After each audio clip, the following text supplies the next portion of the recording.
சாந்து பொட்டு ஒரு சந்தன பொட்டு, சாந்து பொட்டு ஒரு சந்தன பொட்டு எடுத்து வச்சுக்க மாமா.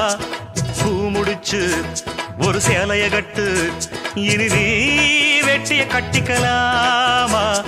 கம்பெடுத்தா சொல்லி அடிப்பேன், ஜல்லி காளைய போல் துள்ளி குதிப்பேன், ஒரு பம்பரமா சுத்தி அடிப்பேன், உங்க பாட்டனுக்கும் கத்து கொடுப்பேன். சாந்து பொட்டு ஒரு சந்தன பொட்டு எடுத்து வச்சுக்க மாமா. பூ முடிச்சு ஒரு சேலைய கட்டு, இனி நீ